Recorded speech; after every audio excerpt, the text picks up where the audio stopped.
आज हम डिस्कस करने जा रहे हैं चैप्टर स्क्वीनेस एंड कर्टोसिस और ये चैप्टर सेकंड यूनिट का लास्ट चैप्टर है। इस चैप्टर में आप देखेंगे कि स्क्वीनेस किसे कहते हैं।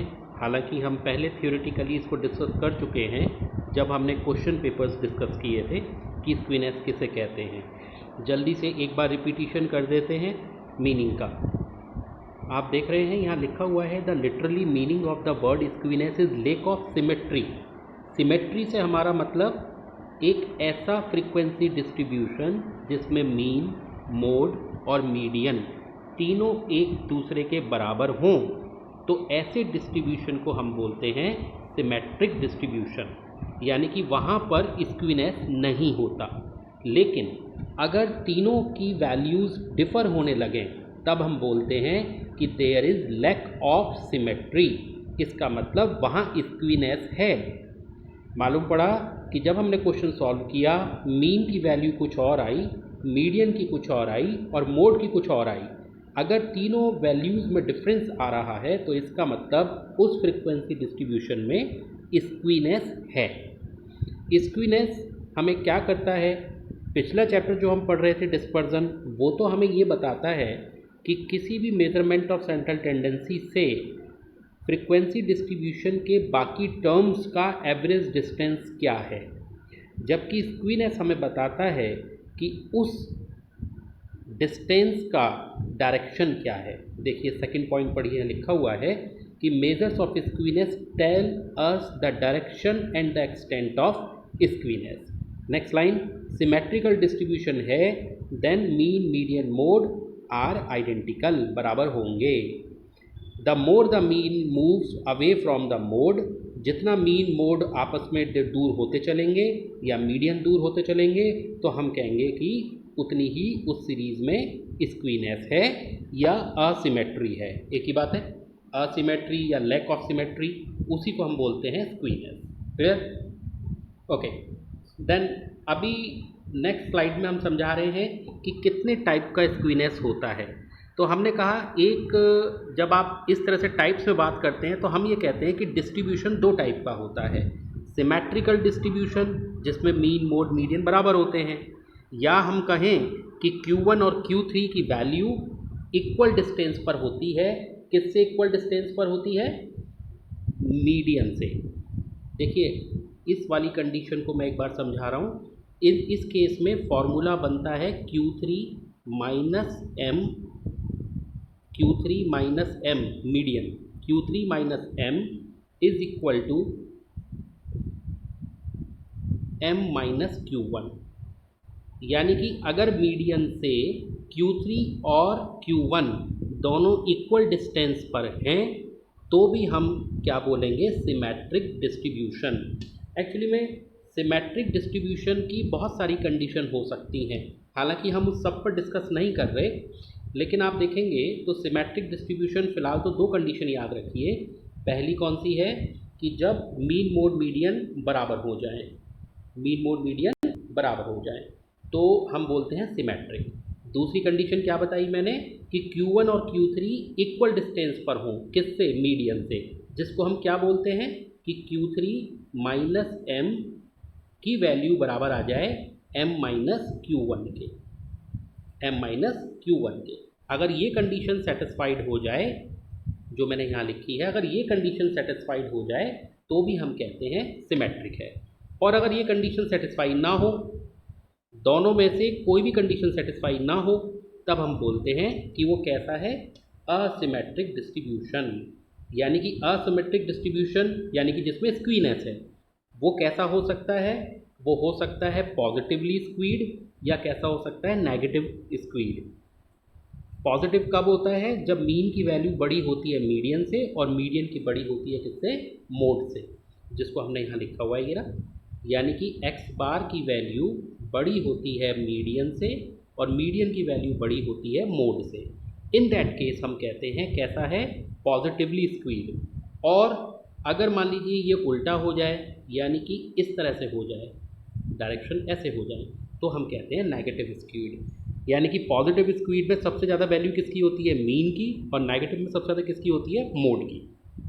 और थोड़ा सा मैं एक चीज़ और समझा रहा हूँ, देखो यहाँ पर जो मैंने ऊपर बताया था, मैंने कहा था कि अगर Q3 माइनस एम बड़ा हो जाए m माइनस Q1 से तो कैसा होगा, पॉजिटिवली। क्लियर?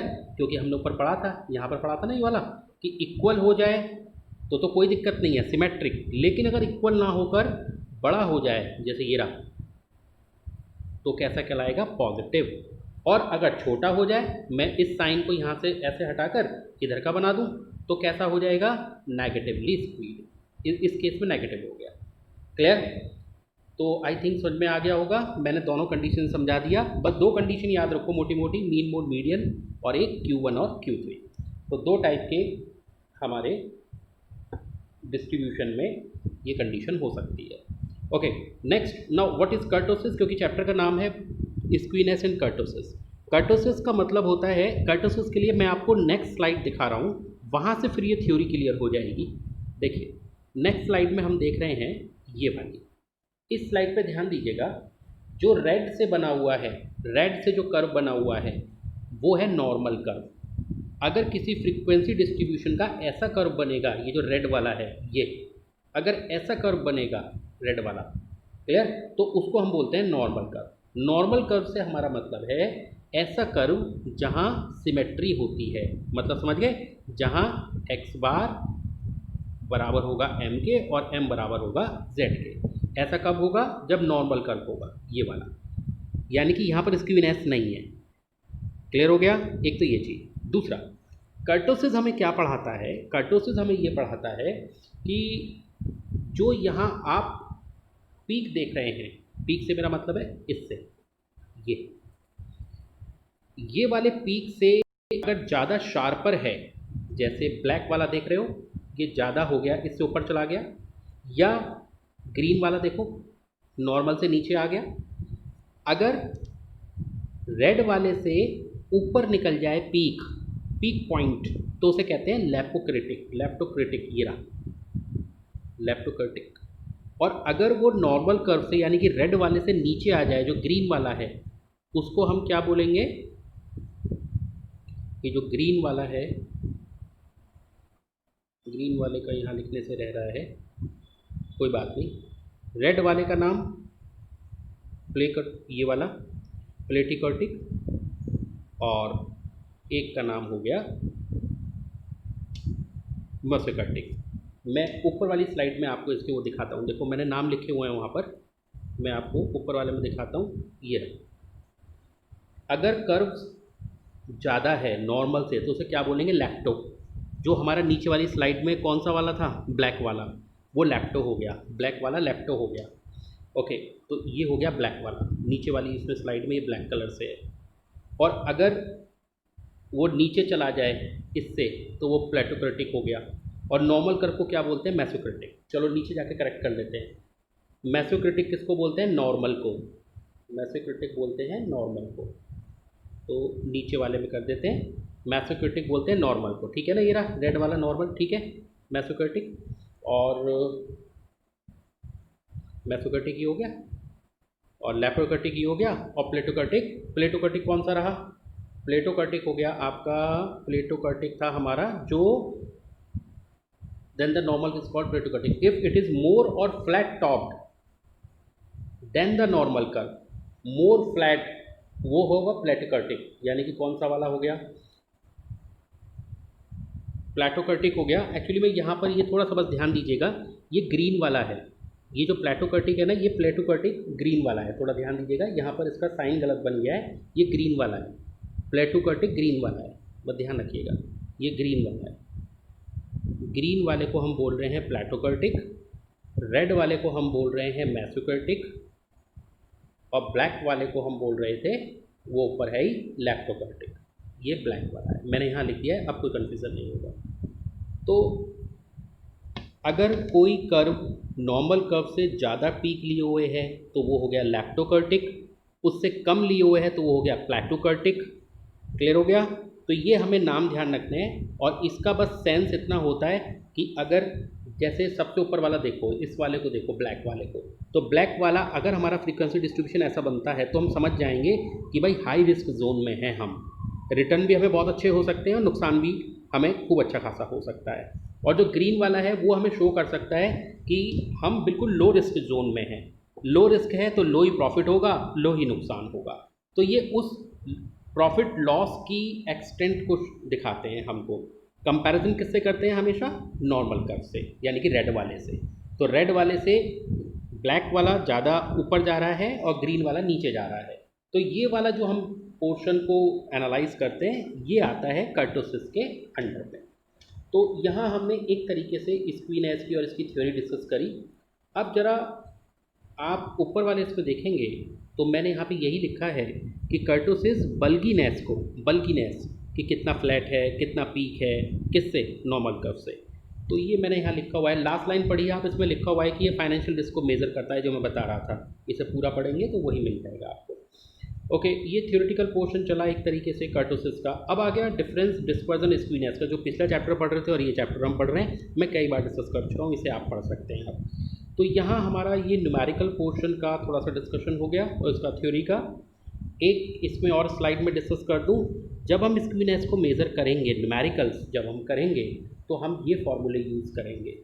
दो तरीके से स्क्वीनेस को मेज़र करते हैं, first measure, second measure. First measure दिया था कार्ल पियर्सन ने, सेकंड दिया था बाउले ने। अब जरा गौर से देखिएगा कि ये जो फॉर्मूले मैंने यहाँ लिखे हैं इनमें कोई नई चीज़ नहीं है। जरा गौर करिए, फॉर्मूला ये वाला क्या क्या है इसमें? मीन और मोड। इसमें क्या है? मीन और मीडियन। मीन मोड, मीन और मीडियन। तो इसका मतलब तीन बातें का हमने जिक्र कर लिया, मीन, मीडियन और मोड, और ये तीनों आप सीख चुके हैं पहले चैप्टर में। ओके, ये हो गया एब्सोल्यूट मेजर। एब्सोल्यूट मेजर में आपको मालूम है पूरी स्टैटिस्टिक्स में अपॉन में कुछ नहीं होता, लेकिन जैसे ही रिलेटिव मेजर आता है जिसको हम क्या बोलते हैं? कॉफिशिएंट। कॉफिशिएंट ऑफ स्क्वीनेस कहेगा तो जे से दिखाना, और अपॉन में देखो कौन लग गया? Standard deviation. तो एक और चीज़ आ गई, स्टैंडर्ड डेविएशन। ये भी आप पिछले चैप्टर में पढ़ चुके हैं। तो इसका मतलब फॉर्मूले में चार बातें आई और ये चारों आपकी पहले पढ़ी हुई हैं, कोई नई चीज़ नहीं है। इन चारों को ढूंढ लीजिए, फॉर्मूले में रख दीजिए, और ये आप सीख चुके हैं हर तरीके से। ओके, बाउले के फॉर्मूले देखिए, फिर वही बाउले के दो फॉर्मूले चलेंगे। एक तो एब्सोल्यूट चलेगा, एब्सोल्यूट में अपॉन में कुछ नहीं होगा, लेकिन जैसे ही कॉफिशिएंट आएगा जिसको हम रिलेटिव कहते हैं, तुरंत देखो अपॉन में कौन आ गया? Q3 plus Q1। जरा गौर करिए यहाँ पर किन किन चीज़ का जिक्र है कि सर यहाँ एक तो जिक्र कर रहा है Q3 का, एक Q1 का और एक M का। ये तीनों भी तो आप पहले पढ़ चुके हैं। कुल मिलाकर 1, 2, 3, 4, 5, 6, ये 6 कॉन्सेप्ट हैं। मीडियन तो ऊपर आ गया। तो ये 6 चीज़ तो आप पहले ही पढ़ चुके हैं, ये 6 फाइंड आउट करना आप पिछले चैप्टर्स में पढ़ चुके हैं। तो कोई नया काम तो आया नहीं न्यूमेरिकली, सिर्फ आपको ये चीज़ आती है कैलकुलेट करनी, इन्हें कैलकुलेट करिए और फॉर्मूले में रख दीजिए जिसका पूछा हुआ है। न्यूमेरिकल इसके बहुत आसान है क्योंकि कोई नया कॉन्सेप्ट नहीं आया। Mean, mode, median, standard deviation, Q3, Q1, ये सब आपने पिछले चैप्टर में करा हुआ है। और वो भी सारा चैप्टर अगर गौर करोगे तो मेजरमेंट ऑफ सेंट्रल टेंडेंसी में पढ़ा है तुमने ये सब, सारा का सारा। सिर्फ एक चीज़ है, कौन सी? स्टैंडर्ड डेविएशन, वो आपने पढ़ी है डिस्पर्जन में। बाकी मीन, मोड, मीडियन, ये Q3, Q1 सब आपने मेजरमेंट ऑफ सेंट्रल टेंडेंसी में पढ़ लिया है। तो न्यूमेरिकल्स बहुत आसान है इसके, और मुझे नहीं लगता कि अब मेरे डिस्कस करने की ज़रूरत है क्योंकि मैं पहले डिस्कस कर चुका हूँ। आप ये आपके उसके लिए हमने प्रैक्टिस के लिए आगे क्वेश्चंस डाल दिए हैं। अब हमने जैसे कार्ल पियर्सन का हमने देखो इंडिविजुअल सीरीज़ का डाला है, अब ये इंडिविजुअल सीरीज़ का क्वेश्चन का सॉल्यूशन कर दिया। ये रहा, हमने सॉल्यूशन हर तरीके से करा है दोनों फार्मूले के अकॉर्डिंग। हमने दोनों फार्मूले लगाए हैं इसमें, जो हमने ऊपर फार्मूले लिखे थे दोनों लगाए हैं हमने। अगर कोई स्टूडेंट ये फार्मूला लगाए ये लगा ले, और ये वाला लगाना चाहे ये लगा ले। हाँ, आंसर अलग आते हैं, मैथमेटिक्स तो कर नहीं रहे हम, तो भाई स्टैट कर रहे हैं, तो फार्मूला चेंज होगा, आंसर चेंज हो जाएंगे। In the very same way आप देखिए, हमने फिर 2 वैल्यू आ गई, फिर कॉफिशिएंट भी 2 ही आएंगे। तो वो आपका मन है किसी एक से कर दीजिए, उससे कुछ नहीं, हमने दोनों से करके दिखाया है। भाई अगर ये वाला फार्मूला है तो इसके अपॉन में लगा दो स्टैंडर्ड डेविएशन, ये रहा, और ये वाला फार्मूला है तो इसके अपॉन में लगा दो स्टैंडर्ड डेविएशन। तो ये आ गया कॉफिशिएंट। क्लियर? तो ऐसे ही करके ये कौन सी सीरीज़ हो गई? इंडिविजुअल। अब आ गया डिस्क्रीट। डिस्क्रीट में भी वही देख रहे होगे, सबसे पहले हमने मीन, स्टैंडर्ड डेविएशन निकाल दिया और मोड निकाल लिया, क्योंकि मोड हमें इस क्वेश्चन में क्लियर दिख रहा है। ये रहा मोड 12 है। क्यों है 12 की? सबसे ज़्यादा फ्रिक्वेंसी इसी की हो रही है, ये रही 9। और मीन ये रहा, स्टैंडर्ड डेविएशन ये रहा, फॉर्मूला लगा दिया ये रहा। कोई स्टूडेंट कहे सर हम तो वो वाला लगाएंगे मीडियन वाला, तो वो लगा दो, कोई फ़र्क नहीं पड़ता, जिससे करना चाहो कर सकते हो। एग्ज़ाम में कुछ आपसे नहीं कहता, एग्ज़ाम में तो सिर्फ कहता है स्क्वीनेस बताइए। अब ये कंटिन्यूस सीरीज़ का आ गया एक, इसका सॉल्यूशन ये रहा पूरा, क्लियर। और फिर एक और हमने दिया है, इसमें इसको हमने दोनों अप्रोच से कर दिया है, मीन से भी मीडियन से भी। ओके, पूरा सॉल्यूशन यहाँ करा हुआ है। आप देख रहे हैं लास्ट में जो आंसर आया हमारा, लास्ट में आंसर माइनस में आया तो हमने लिख दिया negative squid, negative squid. Plus में आए तो पॉजिटिव स्क्वीड लिख देना। और अच्छा, मेरे से कोई स्टूडेंट कहे कि सर अगर यहाँ जे की वैल्यू 0 आ जाती, ये वाला जो है ये, तो लिख दो नो स्क्वीनेस, इसका मतलब स्क्वीनेस है ही नहीं, नो स्क्वीनेस। फिर ओके, आगे देखते हैं। आगे अब वो बाउले के शुरू हो गए। बाउले के भी पहले कौन सा आएगा, इंडिविजुअल सीरीज़ का क्या क्या निकालना है इंडिविजुअल सीरीज़ में, या पूरे बाउले के फॉर्मूले में क्या क्या निकालना है, Q1 Q3 और M, 3 चीज़ निकालनी है। फॉर्मूला लगा दूँगी, फॉर्मूला रख के आंसर आ गया। अगर वो होता कोफिशिएंट तो अपॉन में लगा देते, क्या लगाते अपॉन में, वो फॉर्मूला जो Q3 + Q1, नीचे क्या लगाते Q3 - Q1। देखें ये रहा, हमने यहाँ निकाल रखा है, हमने यहाँ पर ये निकाल रखा है, ये आंसर आ गया। तो अब ऐसे ही नीचे डिस्क्रीट सीरीज़ का और फिर कंटिन्यूस सीरीज़ का। तो ये वाले आप स्लाइड्स देख लीजिए, करके देख लीजिए क्वेश्चंस। और अब मैं जो नेक्स्ट लेक्चर इसी उसका बनाऊंगा, वो बनाऊंगा शॉर्ट आंसर न्यूमेरिकल क्वेश्चंस। हमने नीचे स्लाइड लगाई हुई है कुछ शॉर्ट क्वेश्चंस की, ये सब हम आपको पहले भेज चुके हैं। तो मैं जो डिस्कस करना चाह रहा हूँ एक बार, वो मैं ये करना चाह रहा हूँ, शॉर्ट क्वेश्चंस। फॉर्मूले बस याद करके रखिएगा, बहुत आसान है, फॉर्मूले पुट करके डायरेक्ट हो जाएगा, क्योंकि पिछले पेपर्स में आया हुआ है। तो इसलिए ये वाला मैं नेक्स्ट लेक्चर में डिस्कस करूँगा, नहीं तो बहुत बड़ा हो जाएगा। आई थिंक ये आपको चैप्टर टफ नहीं लगा होगा, इसमें तो कोई नया कुछ है ही नहीं। Mean, mode, median, standard deviation, ये तो आप पहले भी पढ़ चुके हो, तो आई थिंक ये इजी पड़ेगा आप लोगों को, क्लियर। तो नेक्स्ट लेक्चर में बनाऊंगा शॉर्ट, उसके बाद थोड़ा सा एक बस 5-10 मिनट का एक वीडियो शॉर्ट क्वेश्चंस पे और बनाऊंगा इस चैप्टर का।